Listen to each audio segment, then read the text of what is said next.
আরেকটা দল আপনাদের কাছে আসছে নিশ্চয়ই। এবার তো আওয়ামী লীগ নাই, নৌকা মার্কা নাই, তাই না? এবার হচ্ছে দাড়িপাল্লা। আমরা অনেকে চিনি না, কেমন হবে কি হবে না হবে জানি না, তাই না? তো দাড়িপাল্লা বহু আগে থেকেই রাজনীতি করে আসছে। আপনাদের এই কাছেও আচ্ছাতেও দাড়িপাল্লা ইসমাইল মুক্তের সাহেব ছিল না? হ্যাঁ, উনি কিন্তু জামাত ইসলাম করতেন, মনে হয়। তো আমাদের কষ্টটা অন্য জায়গায়। আমরা 1971 সালে স্বাধীনতা যুদ্ধ করছি, আমাদের ইউনিট বাড়িতে সবাই মিলে ইউনিট চেয়ারম্যান আপনাদের একসাথে ছিলাম ইন্ডিয়াতে যুদ্ধের সময়। পাড়ায় যেতে হচ্ছিল বাড়িঘর ছেড়ে, 1,72,00,000 আফগানিস্তান ভারতে। আমার ঠাকুরগার বাড়িটা ওইটা পর্যন্ত আপনার এক বিল্ডিং ছাড়া আর কিছু ছিল, বিদ্যুতের তারগুলো খুলে নিয়ে গেছিল পাকিস্তানে। তো সেই অবস্থায় আমাদের বহু মানুষকে তখন হত্যা করা হয়েছে, মা বোনদের সম্মান গেছে, ইজ্জত গেছে। আর বাংলাদেশটা ওরা মানতে চায় না, যে কারণে ওই মানুষগুলোকে আমরা কি করে ভোট দিব, যে মানুষগুলো আমার দেশটাতেই বিশ্বাস করে না।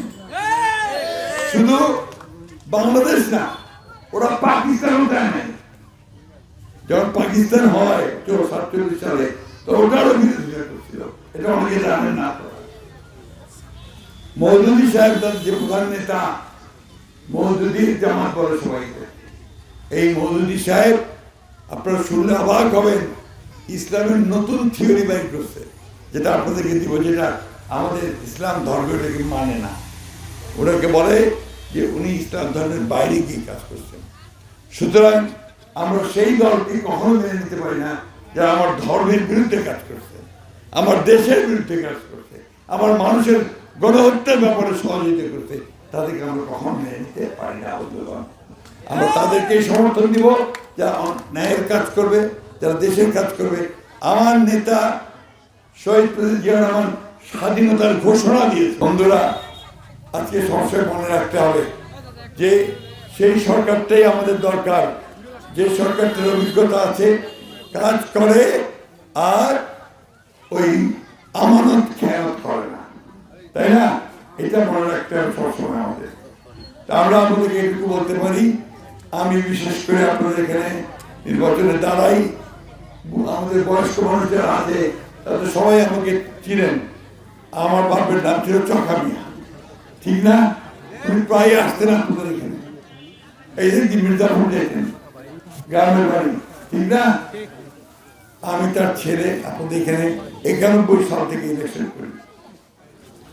আমার ছোট ভাইটাও পৌরসভার মেয়র হয়েছিল, আমিও চেয়ারম্যান ছিলাম। তো আমরা কিন্তু আপনাদের সঙ্গেই আছি, ভোট বাসায় আছি একসাথে। এই কারণে আপনি মাঝে আপনার যখন ভোট আসে আপনাদের কাছে আসি যে আপনার ভোটটা আমাকে দিবেন, যাতে করে আমি আপনাকে কাজ করতে পারি। আমি যখন আপনার প্রতিমন্ত্রী ছিলাম, কৃষি প্রতিমন্ত্রী, আমরা কিন্তু আমরা ডিপ টিউবওয়েলগুলো চালু করছি। এবার আপনারা নিশ্চয়ই জানেন, এবার যদি আমরা সঠিক সরকারটা গঠন করতে না পারি, সঠিক ব্যক্তিটাকে যদি নির্বাচন করতে না পারি, তাহলে আবার সেই উল্টা দিকে যেতে হবে আমাদের, ভালো থাকবে না।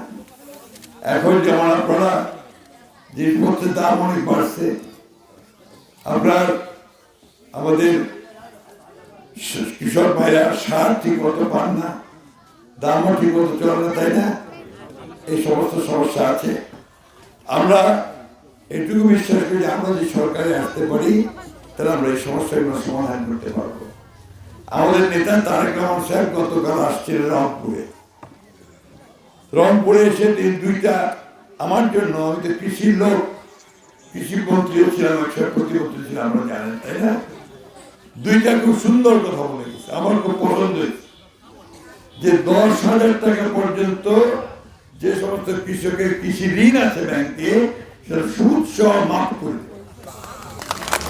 আর মহিলাদের জন্য ভালো খবর আছে, আপনারা ঋণ নেন না কিস্তিতে এনজিও গুলোর কাছ থেকে, উনি বলছেন ওই কিস্তি ঋণ আমি নিয়ে নিব, সরকার নিয়ে নিবে, আর আমার মালিককে আমি মাফ করে দিব, তারা মকুফ হয়ে যাবে। এই দুইটা আমার খুব পছন্দ হয়েছে, কারণ এটাতে করে আমরা আমাদের সরকার আরো সামনের দিকে আগাতে পারবো।